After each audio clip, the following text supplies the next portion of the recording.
Good evening, everyone. My name is Daniel Glazer. I shall be your captain this evening. And before we go any further, I think it's important to, for health and safety reasons, demonstrate the safety features in this lecture theatre.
Very good. We'll have a round of applause for that.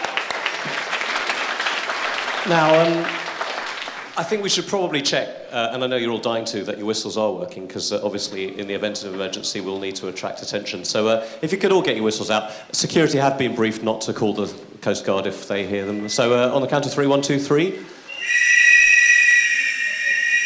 That was fairly pathetic. Shall we try that once again? On the count of 3, 1, 2, 3.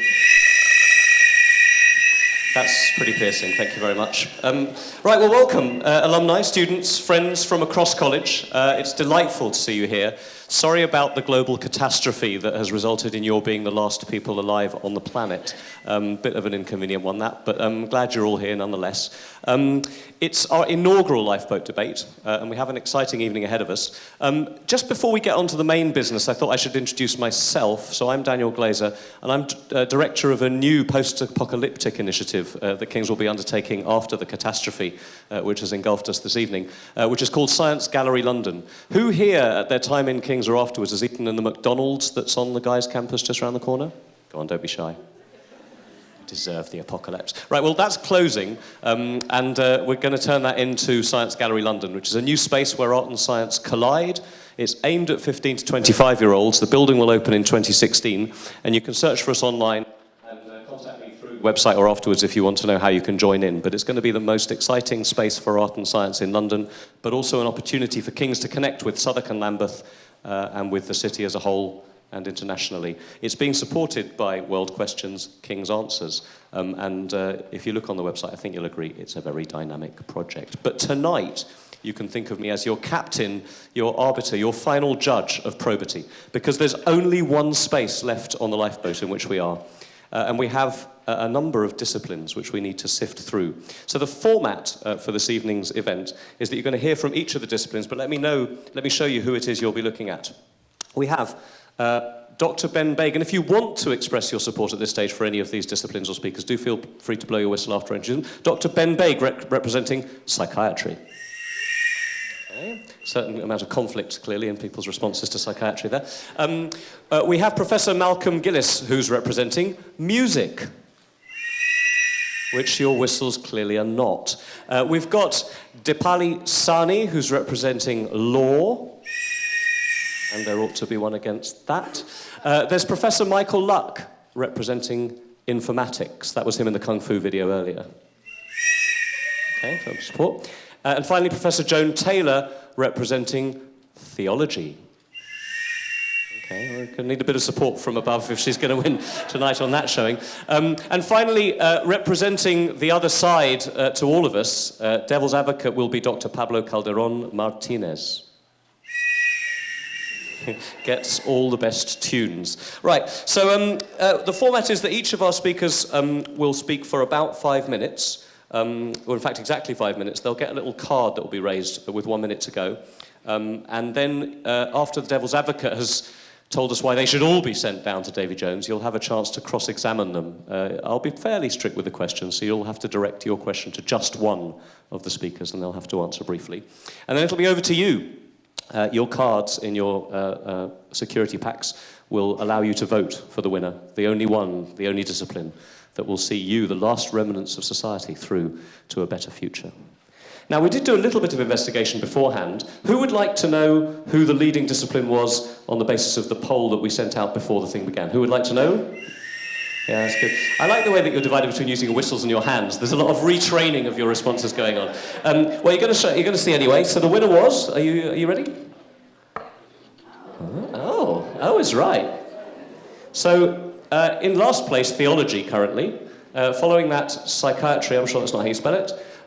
Then theology, informatics, music, and finally law. But it's all to play for, folks. We're going to have each of them to speak. And what do we want? Applause or whistles for the first speaker? Whistles? Okay. Anyway, a big whistle for our first speaker, Professor Michael Luck.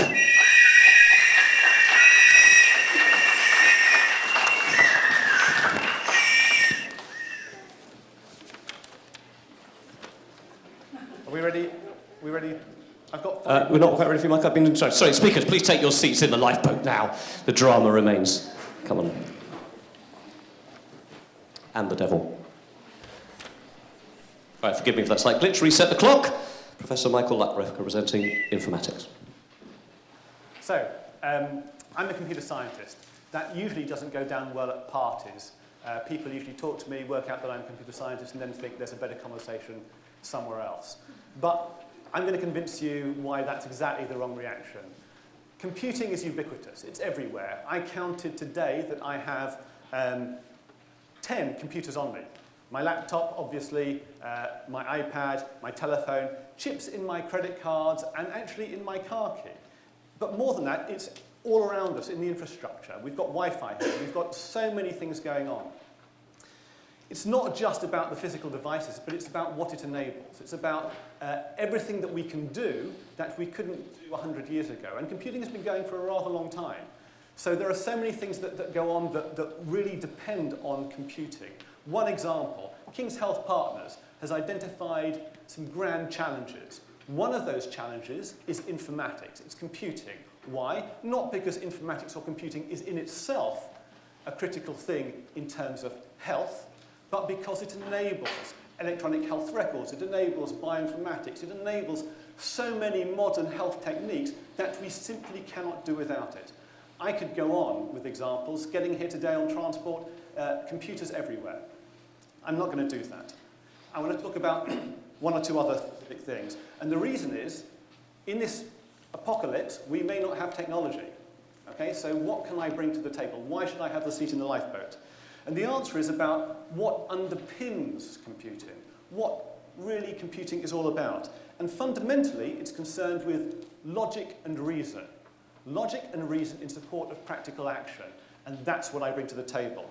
The disciplines that I have had to study, to work with, to do what I do as a computer scientist include science in general, engineering, which is a really crucial thing because we need to build things, mathematics, which is a fundamental aspect of all science and reasoning, design, even art, if we're going to build imitative computer systems, philosophy, economics, use them all the time, cognitive psychology, I work in artificial intelligence, cognitive psychology is crucial, ethology, animal behavior, and social science. All these things are things that make up computer science. It's multidisciplinary. It's not simply about computers, it's about all of those things that will be crucial for building our new society. But now let me tell you about what I do specifically. I work in artificial intelligence, and specifically distributed artificial intelligence. Today, the computer by itself is not interesting. It's not about the computer in isolation. Today we're concerned with the interconnection of machines. And the way in which we build the interconnection of machines, machines that can work together, distributed artificial intelligence, the way in which we do that is to rely on all those things that we need in human societies. So when I work in distributed artificial intelligence, I'm concerned with things like decision-making and group decision-making. I'm concerned with societies and organizations and norms and laws as well. I'm concerned with how we get computers to work together effectively, to get them to do things that we did not or could not anticipate, to ensure that their interactions are safe, reliable, to ensure that the group works as a whole. That involves teamwork. It involves negotiation and argumentation. It involves resource allocation. All of these areas are areas that we study in computer science, that we work with, that we build computer systems to do in the same way that we do in human systems and societies. Okay? And that's crucial because all of these things are fundamental to our new society. Okay? So I'm not asking you to give me the seat in the lifeboat because I know about computers, but because of the underpinning aspects of computing. Because of all those things that are concerned with how groups work effectively together. The last thing that I'll say, I haven't said anything about enrichment of the soul, which will be important if we are isolated and on our lifeboat in the future. As a computer scientist, I'm not just a scientist. And I thought to find out or to represent to you what some of my colleagues in the Department of Informatics do. We have a playwright who's published plays performed in Genoa in Italy. We have an actor-director. We have several musicians. We have a dentist, which is kind of an odd thing for a computer scientist to do. We have an archaeologist, and we have a taxidermist. The enrichment of the soul comes not specifically from my discipline, but from all the other aspects. Yes, your time is right up there, Michael. I like the bit where he's trying to smuggle 19 people onto the lifeboat with him at the last minute there. It's really good. Big whistle for Michael Luck from Intermatic. Just a quick question, and listen, don't answer this if you're not comfortable with telling us how, but who here has actually ever been in a real live lifeboat? I'm going up there, hang on. What happened? It was a tender. Oh, okay, so nothing sank? Nothing sank. Okay. Lost in the... we couldn't get back on the ship, but that was all. How long were you on it for? About 20 minutes. Yes. Anyone been on an actual lifeboat in a kind of more dramatic and exciting sense? Or is this your first time? Your lifeboat newbies? All right, well, that's probably reassuring that your first experience has been down here. Right, our second candidate, not to be chucked into the water, representing music, please give a big whistle for Professor Malcolm Gillis.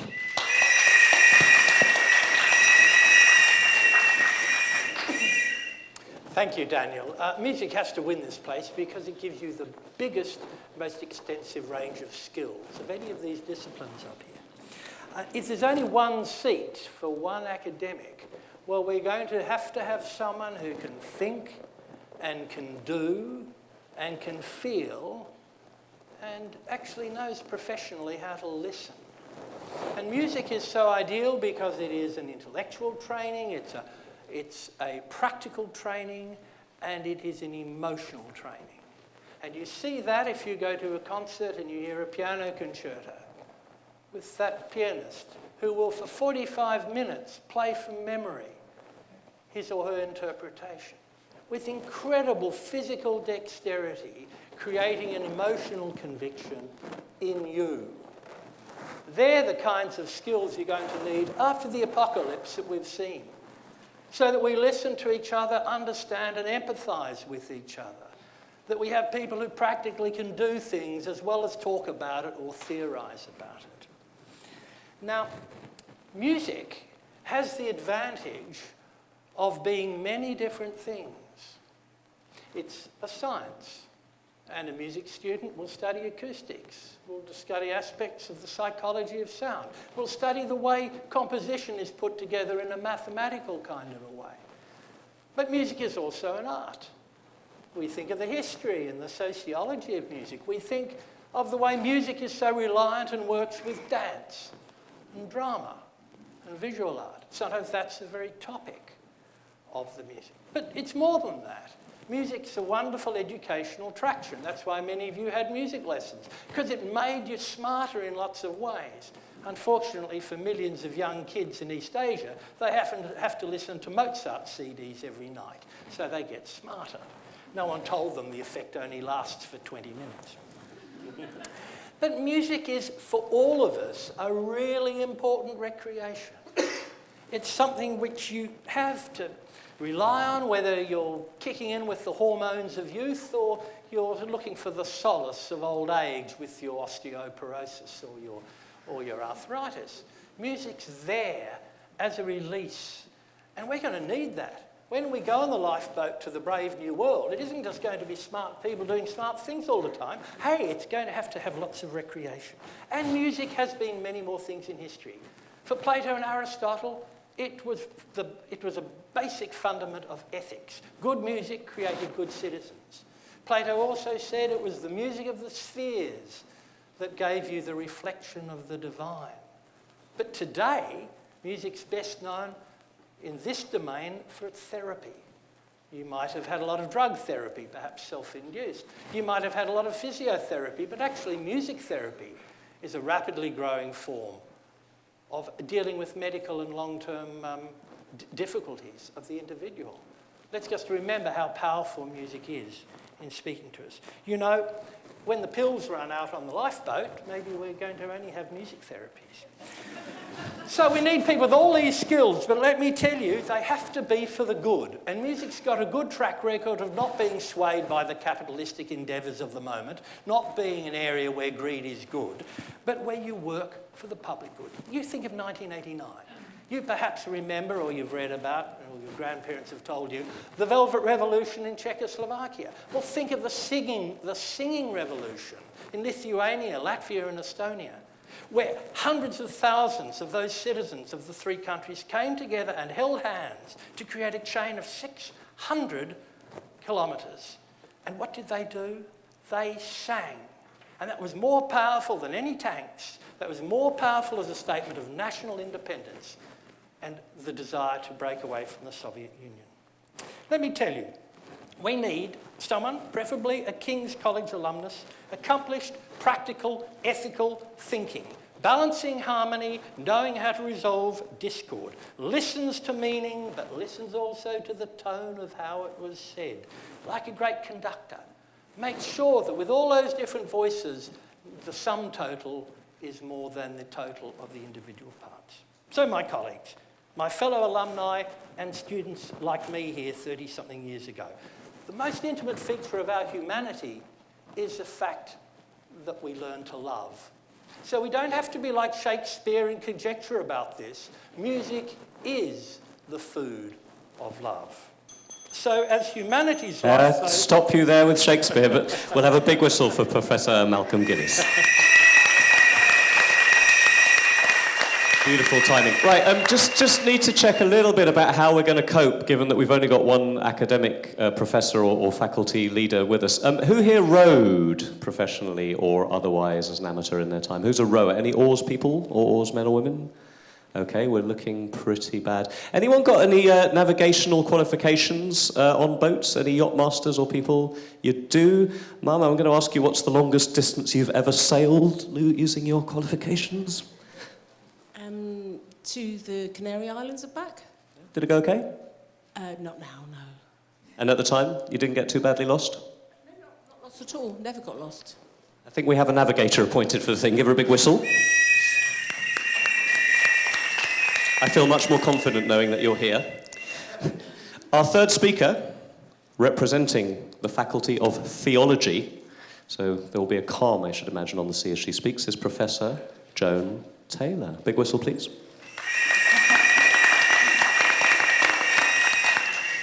Well, you people in the lifeboat, when I look at you, I think what a lot of intelligent people we have here as King's alumni, but I also see a lot of diversity.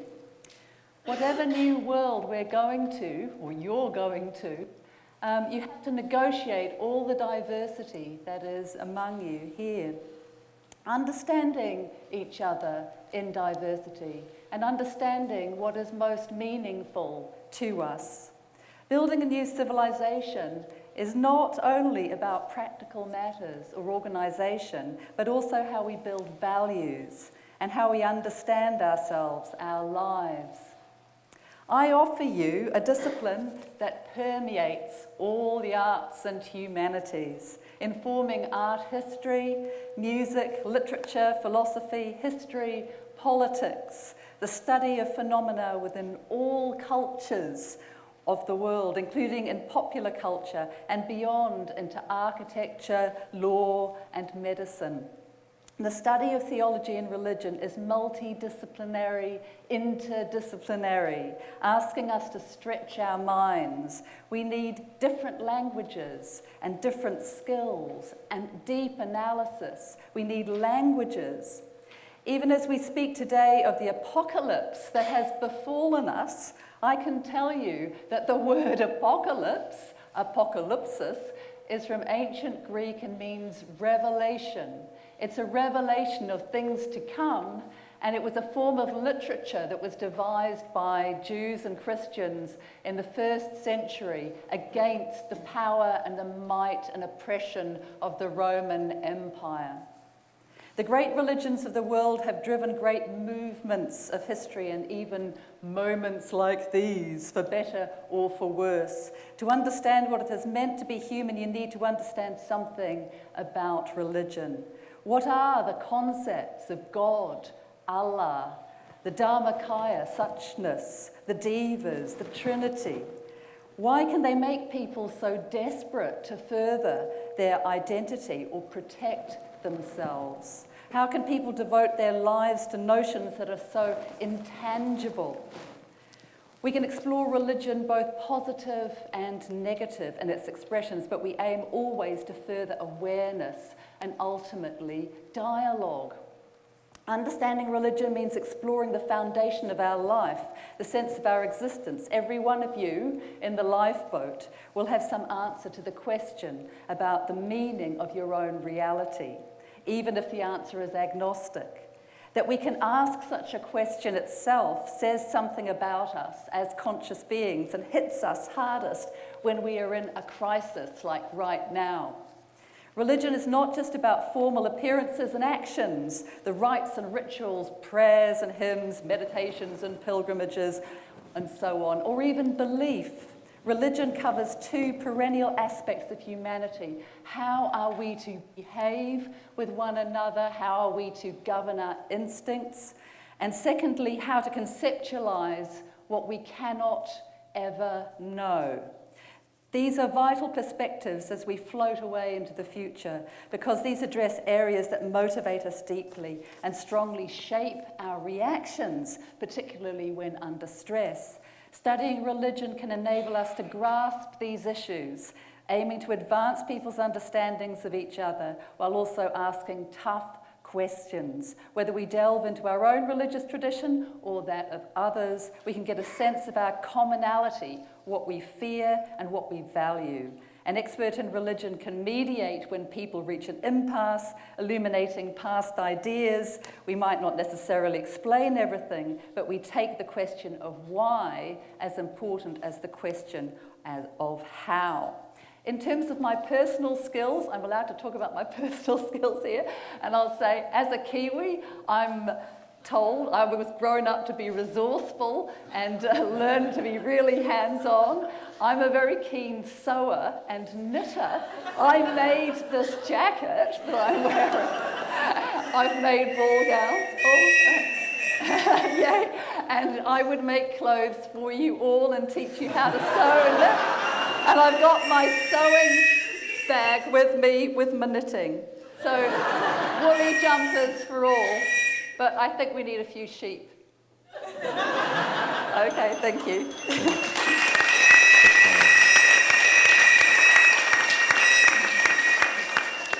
Professor Joan, I'm trying to buy you all off with jumpers. I do hope, Joan, that you're not going to follow your near namesake, Jonah, in being cast overboard in the voting at the end, but we'll have to see. We've had 3 of our 5 speakers, and folks, just to follow the metaphor slightly, you'll be familiar with the radio programme Desert Island Discs. A quick task for you where you're sitting. If you're sitting on your own, find somebody who isn't you that's near you, and ask each other the following question. You've got about 30 seconds to do it.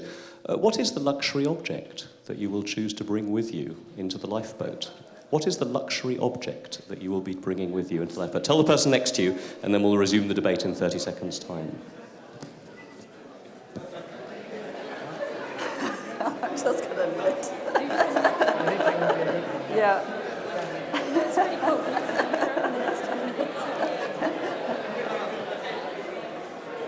Luxury object, wool. Very. I am knitting. I'm going to knit. I don't know what to do with that argument. I really don't know how to counter that argument. I didn't see that coming, to be honest. Oh, okay. I better turn off my...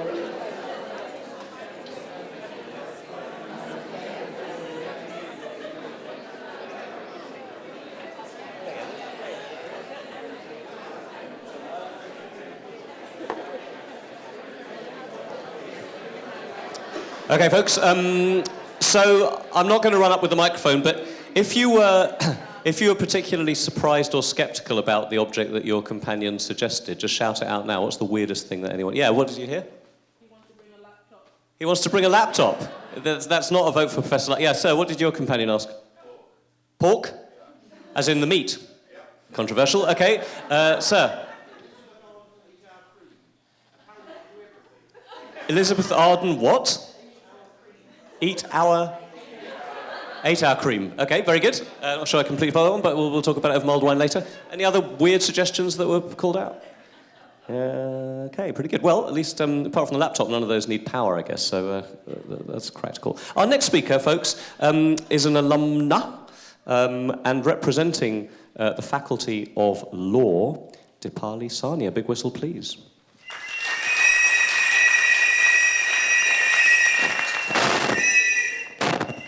Good evening, fellow alumni, current students and staff, and my learned friends. I'm honoured and somewhat terrified to be debating against such preeminent academics. Luckily for me, I think I have the easiest task here today, because a society without law is almost unthinkable. To believe that it could function or it could exist, I think I'm fighting a winning battle, and the polls showed that as well today. My argument for why I should be included in your lifeboat today is a simple one.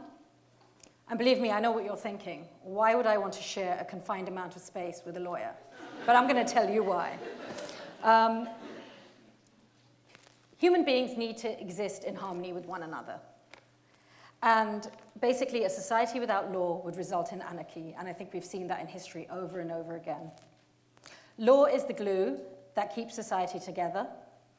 I think the easiest way to understand the importance of law is to imagine a society which doesn't have any laws. And I think I'm going to give you some very simple, everyday examples. For example, think about our traffic laws. We have a law that dictates that in Britain we need to drive on the left side of a two-way street. If people didn't adhere to that, we would result in chaotic and dangerous driving, injury, and maybe even death. Then you have disagreements over, for example, property. So if you had two people disagreeing over a piece of land, if we didn't have law, one would imagine, how would you solve this disagreement? I don't think we want to go back to the times where we're dueling to sort things out. In this way, law ensures that we live in a safe and peaceful society in which an individual's rights are respected and taken into account. The law also protects. This may be one of the most important and often overlooked functions of the law. If there were no guidelines regulating those administrating governance, we would be subject to the will of the strongest or of mob rule. Such power in the wrong hands can be destructive. For example, some totalitarian governments have cruel and arbitrary rules, enforced by police, free to arrest and punish at will. The rule of law, which is what we have here in England, means that the law applies to everyone, including members of the police, public officials, and the judiciary, who carry out their public duties in accordance with the law, and that protects the individual by regulating their power. Law both equalizes and protects by ensuring that nobody is above the law. And law also has other goals. In society, they're not only to govern the conduct of people, but also intended, for example, to give effect to social policies. For example, law provides for benefits when workers are injured on the job. They provide for healthcare, and as well as for loans to students who may not otherwise be able to afford university, which I believe must be close to many of your hearts here. Laws promote fairness. They recognize and protect certain basic rights and freedoms such as equality. The law also serves to ensure that strong groups and individuals do not use their powers in society to take unfair advantage of weaker individuals. On a more personal front, although I have an academic learning of the law, gained here at King's College London, one may argue the greatest institution of its kind, I can also bring a worldview to you, one that I have gained from many years in practice, from many years outside of these ivory towers. As you are all no doubt aware, any academic discipline is only as good as its application, and I know how to apply the law to real life. And my argument today is not that the other disciplines are not valid nor necessary. To the contrary, each has a function in society that cannot be ignored. But at the inception of a new society, none is as necessary nor as fundamental to its setup or development as law is. And that is to provide a safe and peaceful society where an individual's rights are respected, where the infrastructure is clear, and where people are treated fairly and equally. And if I still haven't convinced you, ask yourself why Mr. Nixon Poon, who is, by the way, not a law alumnus, nor alumnus of the university as far as I know, decided to donate 50 million to the law school instead of any of the others. I request once again that you take me on the lifeboat with you, and I promise not to bill you for the privilege. Thank you. Very good. Thank you very much. Folks, I'm still a little concerned about how we're going to do when we get there. So if we were finding ourselves washed up on an island, I'm a little concerned about the survival skills that we could bring. Does anyone here know how to start a fire without matches? Has anyone ever succeeded that? You have? What's your secret, man? Hang on. Hello? Hello? Okay. How'd you do it? Wood shavings and rocks. What's your success rate? 3 times every 10 times I try. 3 times in 10 is a lot better than I can do. Does anyone know how to skin an animal? Skinned an animal? Sir, what animal have you most recently skinned? Do you really want to know? The last animal I skinned was a lamb. Very good. So it looks like we've got some skills that we need. If we need to skin a lamb or start a fire, we'll be in good shape. Our last speaker, representing psychiatry, and I think, do you want to mute your mic? Yes. Representing psychiatry, folks, a big whistle please for Dr. Benjamin Baig.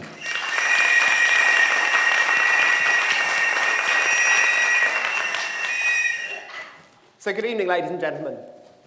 However bad you are at getting your Christmas shopping done, however bad you are at job interviews or exams, however bad you are at filling up your gym membership and going on that diet and following it through in the way that you should, However difficult you find romantic relationships, finding that Mr. Right or Mrs. Right, however complicated your relationship is with your mum and dad, it will never get any better.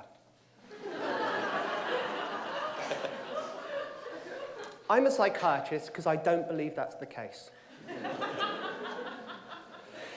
Psychiatry is a specialty dedicated fundamentally to enhancing mental well-being. Now, what you've heard this evening from these fantastic 4 speakers is essentially a common denominator. All of them are trying to get to that essence of improving people's mental health and mental well-being. And the common denominator of that, I believe, is the human mind and the human brain. If we can understand how the human mind and the human brain work, and when they go wrong, and we can help that, we have a chance of a better society. Now, I'm going to talk about psychiatry in 2 forms, one specific and one more general. Firstly, in specific terms, psychiatry, as you probably all know anyway, is the medical specialty concerned with treating mental illness. We look at biological, psychological, and social antecedents of mental illness. We make a diagnosis or a formulation, and we may treat people, either with psychotherapies, or with medication, or indeed with lifestyle changes. In this audience, 1 in 4 of you will suffer from a mental illness during your lifetime. Half of you will be related to someone or close to someone who suffers from a mental illness in their lifetime. And far more of you will end up suffering from low self-esteem, low self-confidence, from panic, from maybe drinking too much, and many other problems. I believe that's a colossal issue that we can do something about. A psychiatrically minded society is not one that just gives happy pills or sits people on a couch, although I must say I'm very tempted this evening, but a society that guarantees good pregnancy care so that mums are well during pregnancy and the fetus is protected, good opportunities for mum and baby to bond, good education when children are young, preventing bullying, preventing abuse, managing substance misuse, drugs and alcohol, giving you a better quality of life in the workplace, and ultimately removing the stigma that stops many of you asking for help when you really, really need it. Now, in general terms, psychiatry offers something far greater, I think. 50% of people with obesity, one of the main social problems that we talk about today, 50% suffer from mental illness. 60% of people who are homeless suffer from mental illness. 70% of our prison population suffer from mental illness. We have to look beyond the politics and the sociology. There are other ways to try and address these kind of current social problems. From research that has been done in King's College London, we know that adults who commit a crime as adults often have a difficult childhood. We know that they are behaving naughtily from the age of 5. We know that their attachment to their mother below the age of 2 is affected and poor. We know the pregnancy of their mother may be involved with depression or substance misuse. We know that there are genes involved in the relationship with impulsivity and consequently criminal behaviour. Before you get to seeing a lawyer, there's a lot more that we can do. And finally, my final point. Last week, I met a young 9-year-old boy. He'd been excluded from school because he was bullying other children. We had a chat. We had a chat about computing, his Nintendo. We talked about music, though I have to say he wasn't a big Mozart fan. His mother was a practicing Catholic. But what came out of this assessment was the most horrendous history of physical abuse from his father towards his mother that he'd been victim of and witness to. Now, I believe that mental health services hold the key to helping this young boy, helping his quality of life, his mental health, his well-being, but also the well-being of those around him, the relationships that he's going to have. I would ask you, I would beseech you, as a future society, to think that we can be compassionate, to understand somebody's childhood, their backstory, their mind, in order to create a better, happier, and more well-being society. Thank you very much.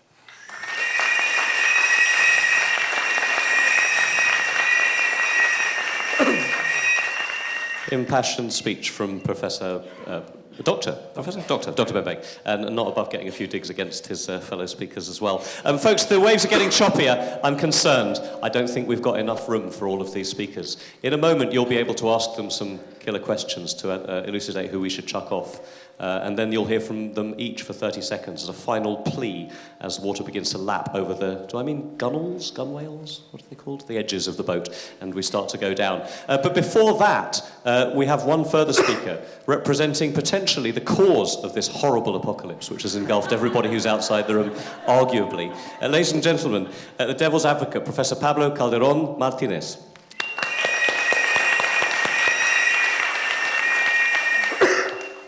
Well, thank you very much. Thank you for having me, and I'm sorry for causing this horrible event, whatever it is that is, destroying society. But I'll try to inform the debate and try to see if we can actually make a better society, which is something that I think perhaps is being missing. Obviously, I'm in the very enviable position, perhaps, of telling 5 professionals and academics how wrong they are in defending their own disciplines. So this is going to be a tricky one, but I'm going to try. Let's start with informatics. I agree with some of the points, and yes, certainly informatics is important, and a lot of transferable skills, a lot of skills that could help us develop a new society and perhaps rebuild society. But why do we need the middleman then? Why don't we go straight to the person who are specialists in that particular issues? Why don't we get an engineer? Why don't we get a mathematician? Why do we need somebody that is doing informatics that is not necessarily going to provide anything for the immediate survival of society? And I think this is a key point. First and foremost, before we can be happier, we have to survive. So I think that will be my key concern about going for informatics and for IT. Multidisciplinarity certainly has its benefits, but it obviously has its negative sides as well, i.e. the lack of specialism and speciality. And I think in this new post-apocalyptic world, we perhaps need a little bit more specialization, a little bit more survival skills. In terms of music, I myself am a huge music fan. Even the devil listens to some music. Hardcore heavy metal, of course. But in general, I think it's all fine and good to say that it's an intellectual training. But again, we go to this multidisciplinarity of the issue. And I think music is, of course, something that is going to help us perhaps be happy in the long term, and is going to help us to develop as individuals, as perhaps a society. But before we focus on these issues, our first concern has to be survival. And what are we going to do to survive? And I think music may not necessarily be the most valuable discipline when we're trying to survive and we're trying to develop our society from scratch. So yes, I think the theoretical value is very, very important, and it links a little bit to psychiatry as well. But if we're going to have a theoretical value, why don't we take a psychiatrist instead? Or why don't we take a psychologist instead? Again, multidisciplinarity has its many positive features, but it also has many negative sides. Again, and I also think it's very, very important, we're missing the point of how music would help us shape a better society. It can't perhaps help us develop the same society that we have before, but we have to see it not only as a tragedy, but also as an opportunity. Okay? So that's my key concern with music. Theology, I don't know what to say about the knitting. I really can't argue with that one, so that's a very valuable skill, I have to say. I agree with the fact that we need to deal with the issue of diversity and how are we going to take forward the issue of diversity. However, I'm not entirely sure if the study of religion or remembering the divisions of religion are the best way to deal with this diversity. Perhaps in many ways religion has created more diversity than it has helped actually solve it. In many ways as well, I agree with the issue that religion might help us create a new civilization and remember the civilization. But again, how is it going to help us create a different civilization? Something that is going to be new. How do we make the best out of this opportunity that is presenting ourselves? We had a white canvas. So how is it that the study of religion is going to help us actually improve and correct the mistakes that we've done so far?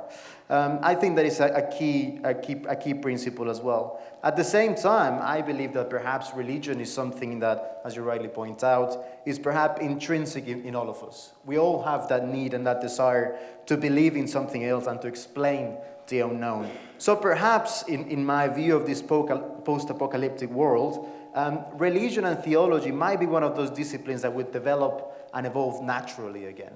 So perhaps there is no, again, with the survival of the species in mind, there is not necessarily the case to have somebody that is going to remind us about all the divisions that religion has created throughout the years. And again, to the same point, if religion and religious studies can help us remember can work as a mediator in this new post-apocalyptic world without laws, then why don't we take a lawyer?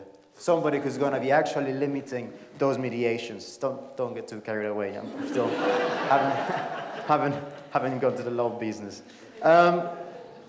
In my depth, I think law was probably, I'm a political scientist, so perhaps I was thinking this would be my cup of tea. But I have to disagree in several issues as well. I think the argument for the law, yes, nobody can think of a society without laws. Society without laws is simply not a society. It's chaos and it's anarchy. So I can agree with that point. However, there is a key misconception here in the assumption that all laws are fair laws for the simple fact that they are laws. So how is the study of law, and how is an academic in law, again, going to help us to correct what the things that we did wrong? At the end of the day, we're all getting extinct. We're all disappearing. So we must have done something wrong. So how is the study of law going to help us develop a new society, a different society? Yes, the study of laws and the rule of law is very, very important, but there are certainly bad systems of law as well. I'm going into the ethical side of things and the ethics and the morality of law. So I can agree that laws may have a certain moral value in themselves, but certainly laws can also contribute towards a institutionalization, perhaps, of certain injustices. So I think we have to correct that issue. And I think perhaps somebody that is more concerned about the law in itself and the shape of the law and having laws for the sake of having laws may not be the best person to help us rebuild society. We perhaps need somebody who can tell us how to start all over again with a different perspective and a different path. So I think this is a recurring concern perhaps in terms of opportunity. Which takes me to psychiatry. I think Ben's argument is the one that actually takes the point of making things different and probably rebuild in a different way and help society become perhaps better, and how things can get better, how we can improve as society and as the world, which I think is very, very important. But at the end of the day, we cannot be better if we're not alive. So the first concern has to be survival. And how is psychiatry going to help us survive in this apocalyptic world? It might help us be happier, it might help us be healthier, it might help us drink less, do less drugs, be happier in our workplace, and be less obese, and be fitter and train harder. But at the end of the day, perhaps all the factors, and obviously I'm not an expert, so I might be completely wrong, but in my view, all of the factors that create these conditions are going to disappear anyways. There is not going to be alcohol going around. There's not going to be, drugs probably will be around, probably more than before. But probably the workplace is going to be transformed drastically. Probably as well, obesity might not be the key concern in a post-apocalyptic world when everyday survival is going to be at the forefront of our minds. So perhaps psychiatry, again, is a discipline that might be worth considering for the future. It might be developed from the start. I don't think it's going to help us for the everyday survival. However, I think I like the issue of opportunity. So perhaps if I was to recommend a different discipline, which I am assuming I can, if the laws allow it, if the rules allow it, sorry. You can do what you like, but you're being chucked off at the end either way. So, I think we have to start from the term of what can we do differently? What is the way in which we can take this opportunity, this catastrophe and this apocalyptic world to develop a better place, to develop a better world? And the only way to do that is by organizing society differently. And the only way to do that is by developing a society that's going to have certain similarities and certain continuities to the good things we build today, but it's going to be different in some ways that is going to be help us develop and perhaps change the things that we've done wrong. With this in mind, and this might be controversial, I would perhaps take a feminist political scientist or a feminist Marxist who is going to take us in the path of certain continuities, things that we've done well, but from the very beginning, from the very start of the point, we're going to have a different perspective, and as my better half here in the first row can attest, it's probably for the better. Yes, I don't think... Okay, ring the bell. Yeah. Thank you very much.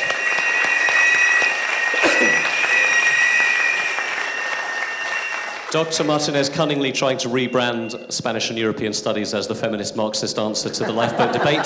Nice try, but unfortunately, no dice. The devil does not win this one. So after that Mephistophelian attempt to mislead you, I'm going to give you 30 seconds. Folks, in the end, you're going to have to vote for who stays, but turn to the person next to you and just confirm, if you would, between yourselves, who's the first out.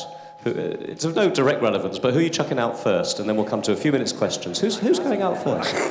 I feel a lot of anger from you. Oh, no, you guys created the problem. It's just over-servicing. That's the problem. You wanted to do music therapy. Music, you see, they'll be fine. So they don't get deprived. But what about these? Oops, switch that off. What about these pushy families who hothouse their children?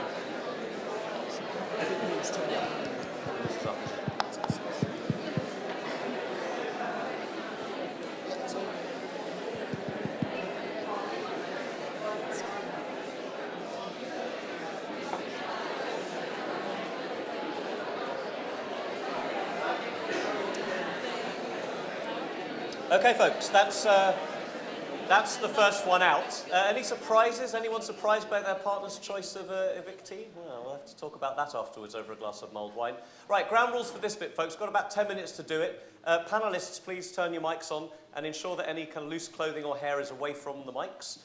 Folks, we've got roving mics, one on each side, so give us a wave if you want to ask a question, and I shall dispatch one of my friends.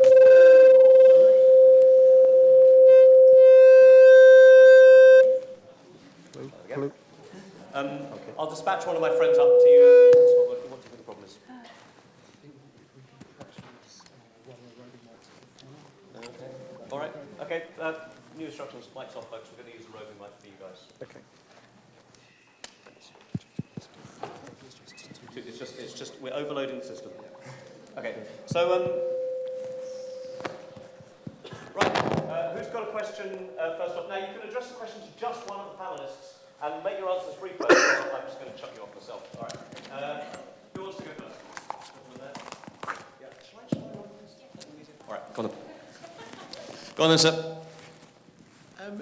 To Dipali, I think it's quite a convincing argument about needing to get the ground rules set out. But I'd like to ask, I would have asked everyone, but I'm picking you because I think you're in fairly strong territory generally.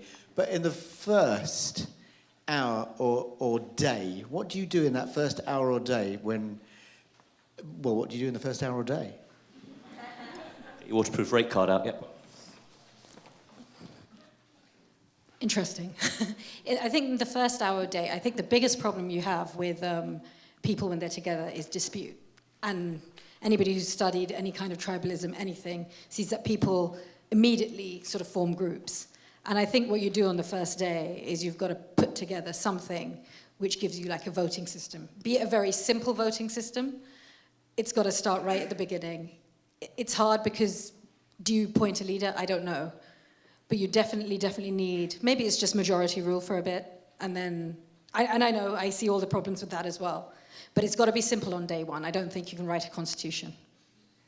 Okay, I'll choose not to write Constitution Day 1, very good. So anyone else wants to ask a question, give us a twitch now so I know where I'm going.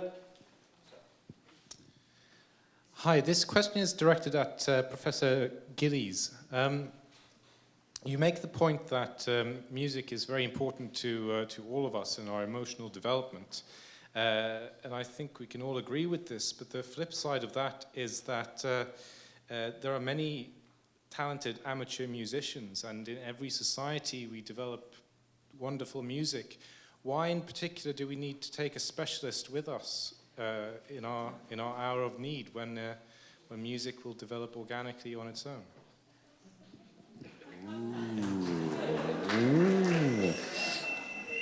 I'm glad you have such confidence in community music. We need it because music is so diverse. It does have so many different aspects of it, and some know a little portion of it. But the totality of it is in fact very liberating to society. If I had to answer the previous question, I would have got the people to do a group activity like singing. And I would have started to build relationships and relationships of trust, then go on to all this legal and psycho stuff later on. Very good. We'll do the sea shanties later. Any more from around here? I'm going down to the front again, sir.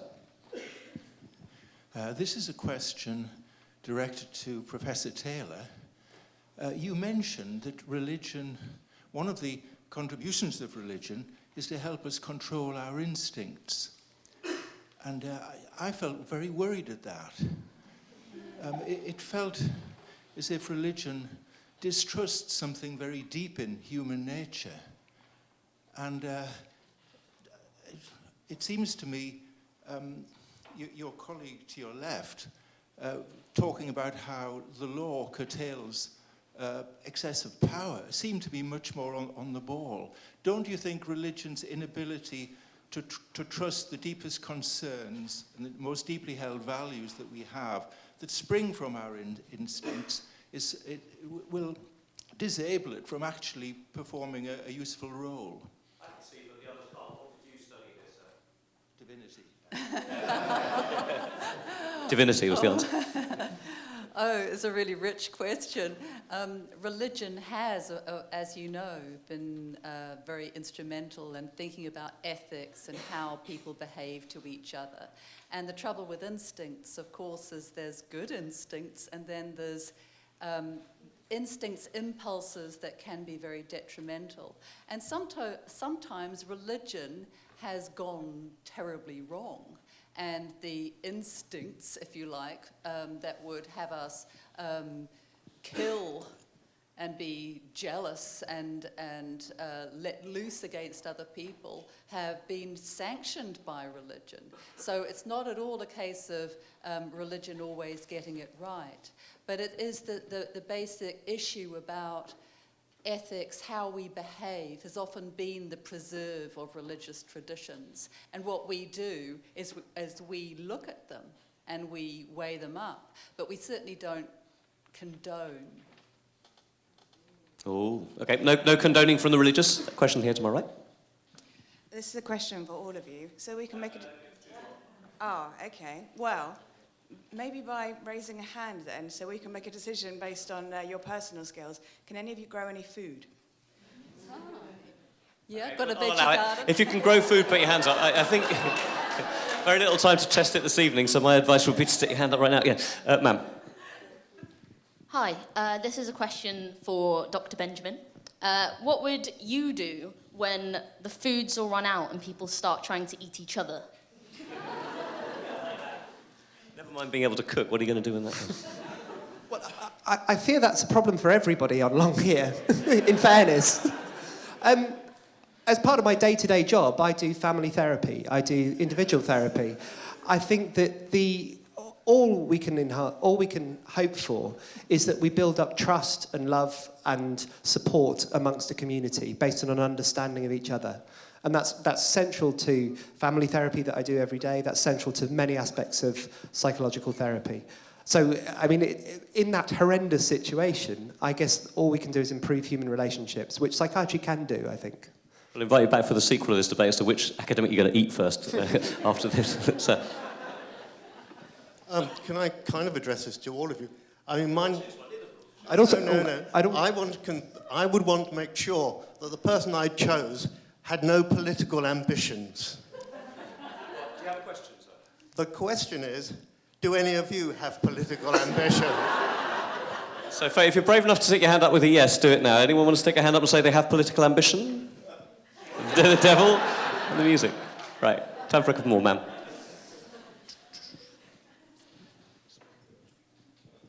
Hi, this is a question for Professor Luck. So any sci-fi fan knows that you and your IT department are the cause of the apocalypse. How are you going to stop this from happening again if we take you along? Actually, Stephen Hawking was on the news today, wasn't he, saying it's you chaps that are going to bring the world down? So we are not the cause of the apocalypse. You're going to need a lawyer. We are the solution to the apocalypse. All the things that we've heard about now, about voting systems, about trying to find ways of dealing with avoiding eating people, we have solutions to those problems. So we computer scientists can design fair voting systems with particular properties, and we can guarantee that they're fair. We can design laws and systems that are fair, not just apply them. We can also divide up the unfortunate candidate who's going to be eaten, to make sure that we all get an equal piece. Very good. Just in the interest of clarification, Michael is here to represent the informatics department, not the IT department, but we'll deal with that one later. Ma'am.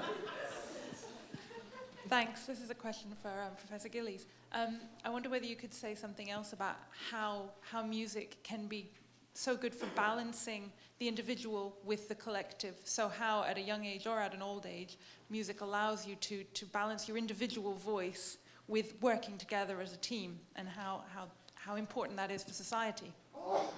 I think that comes through the insistence on careful listening and learning how to listen.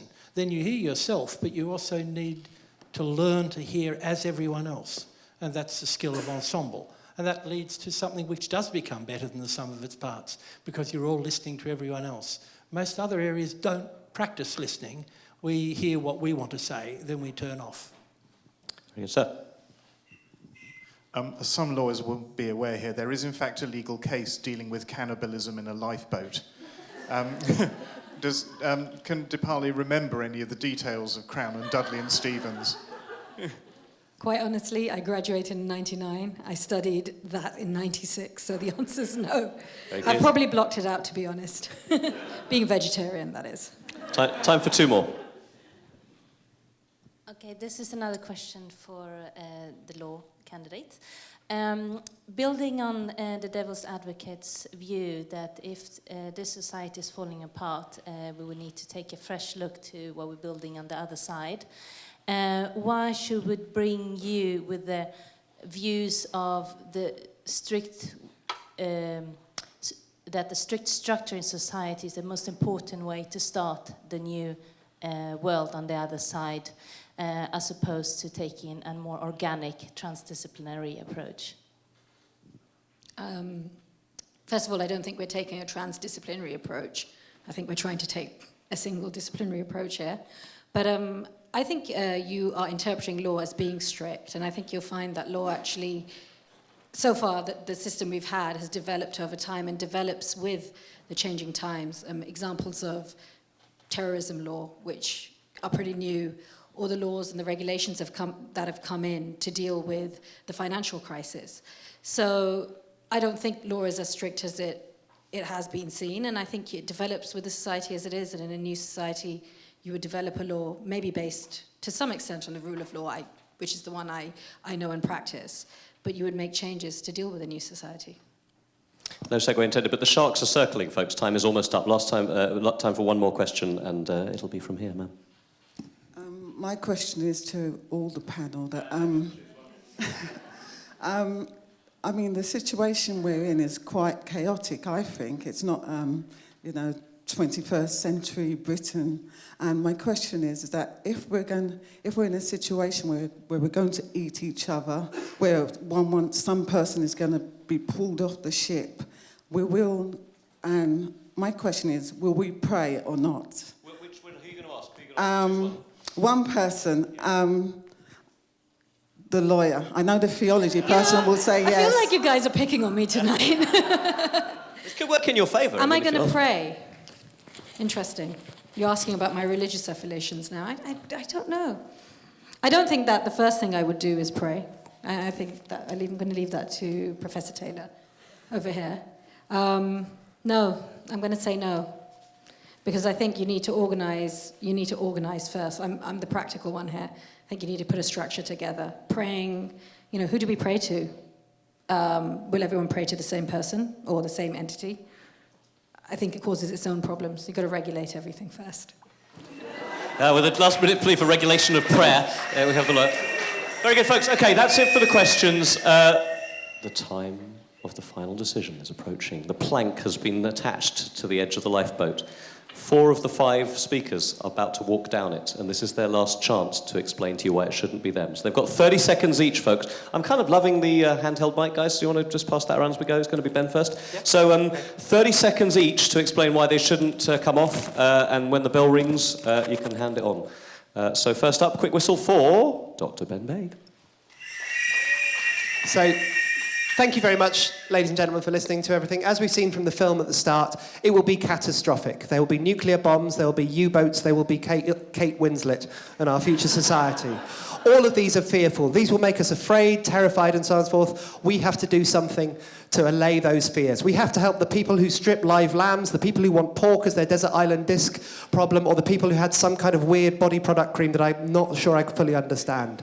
What I put to you, that again, the common denominator of everything that everyone else said is about human well-being and about the self and the mind and the body. And that fundamentally is the most important thing. I should just say... Okay, time's up. Quick whistle. Yay. And our next speaker for 30 seconds, why she should not be thrown off the boat. Dipali. Quick whistle. Okay, off you go. I think this one's really simple. Guys, you can have music, you can have well-being, you can have religion, you can have informatics, you can have any of the above, or any other discipline, to be fair, but you need some structure to this. If one person doesn't agree and there's nothing putting this together, that person can come eat you, apparently, in this new society. You need something to be able to stop that happening to you. I think the only way you do that is by having laws from stopping you and some system to punish you or put you in place if you try that. Everything else is secondary. I think you need law first. Everything else can come later. Leave them on the shore. Very good. Thank you very much. Quick whistle for that. Next up, as the waves become more turbulent and the boat begins to list, our penultimate speaker, sorry, last but two, Joan Taylor. Well, Pablo was so prophetic. It was amazing. You spoke like a real Old Testament prophet there and building a new society. And I think that's just right. You do need to build a new society. You need to learn from the past, take what is right and good and ditch what isn't right and good. And I can help you work it out and talk to each other about all of these issues. So I really hope you'll choose me. But if you don't, look, any one of these people are great. And I wish that, really, really, please have us all, because we can all squeeze on one chair. Not too large, we can all squeeze. Very good. Quick whistle for Joan, turning the other cheek. Next up, quick whistle for, a tuneful whistle, if we may, for Malcolm Gillies. We have to think of the long term as well as the short term, and music has this best package of skills for what we're going to need once we do get settled there, as well as on the trip. It's really as Vera Lynn sang in 1942 when Britain needed a lifeboat. When you're up to your neck in hot water, be like the kettle and sing. Very good. And finally, as the seabird equivalent of the vultures begins to circle, our final plea for saving is from Michael Luck. So the devil's advocate made the case. I'm not an expert in engineering specifically. I'm not an expert in social science specifically. But you can only take one of us. And if you're going to take one of us, you want someone who can do lots of these things. I can help to make the new society. In fact, what I do in my discipline is to design societies, to ensure that they are fair, to ensure that, like computer systems, everyone gets the fair chance to do the right thing, and we can all work together. That's exactly what we do in computing systems, and that's exactly what we need to do in our new society. Very good.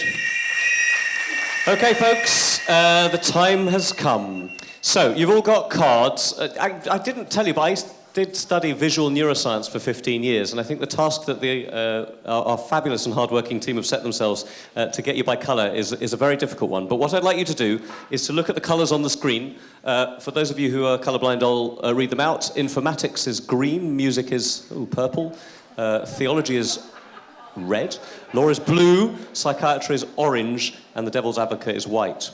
So, have a careful thought, and remember you're voting for who you're going to keep. Who is going to stay in the lifeboat? Which discipline is going to shepherd us, the last survivors of the human race, into safe harbour and ensure the continuing survival of the King's alumni and the planet?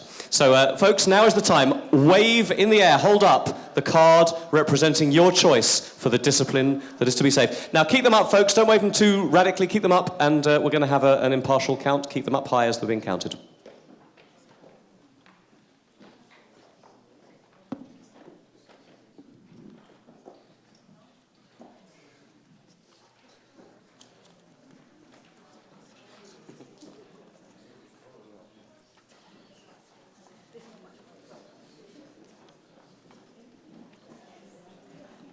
Keep them up.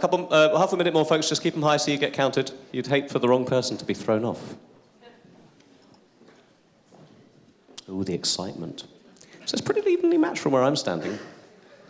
And I'm red-green colourblind.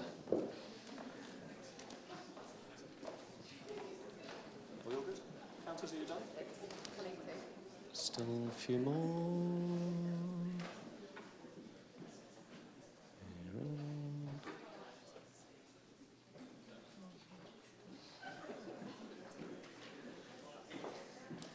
Okay, have we all counted? Thanks very much, folks. You can put them down. So look, while the totals are totted and the disciplines quake in their sea boots, let me just draw your attention to an initiative. In the choppy waters that we all have to navigate now that we've left the safe harbour of Kings, we could all occasionally use a bit of help. And you'll be pleased to hear that this isn't the bit where I'm asking you for money. That's another thing that the Alumni Department will do. But here we'd like to offer you something. There's a new scheme called Kings Connect. There's a leaflet about it in your life pack, but also you'll get an email afterwards. And this represents what I think is rather an exciting opportunity. You can either mentor or mentee or connect with other alumni. So if you think that you've got skills, and I think this evening's debate's put this into quite sharp focus, if you've got skills that could help another alum or a student to make her way or his way in the world, if you've got skills that you can share, or indeed you feel you could use a bit of help, if there's someone out there who maybe has something that you're lacking in your life, it's a diverse bunch, as has been said. Connect through King's Connect. Find out people who have skills that you can use. It's a bit like LinkedIn, but in a more Kingsy kind of sense. But there are kind of business implications of this as well in a positive sense. So King's Connect, get in touch with your alumni friends, keep in touch with us overall, and I hope you'll find a little bit of help as the choppy waters of life threaten to upset your own personal life raft. Are we totting away, folks? We're done? Okay, well, there's a moment of suspense here. What is the whistle equivalent of a drum roll, I wonder?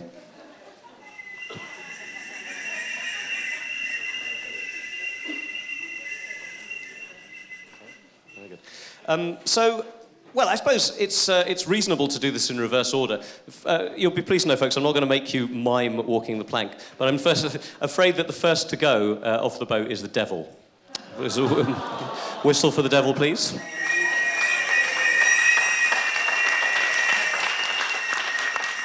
Appropriately enough, the devil, as the waves close over Mephistopheles' head, is closely followed by theology.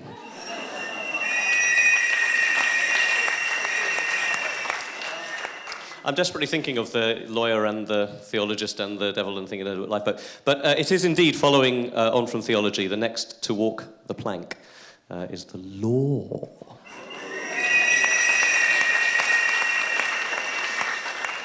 Well played all. We have a tie for second place, which I think, if you can imagine this, the two next people to leave the boat do so hand in hand, which I think is rather sweet. They will console each other as they sink down to Davy Jones. And therefore, the last two off the boat will be revealed when I tell you that the winner and the person who I'm going to present the, what is this? The mini golden oar with carefully... Sorry, I was going to get a bit prompt there, forgive me for my lack of identification of maritime objects. The mini golden oar, folks, with the Lifeboat Debate written on it. The winner of tonight's debate, please join me in congratulating Informatics.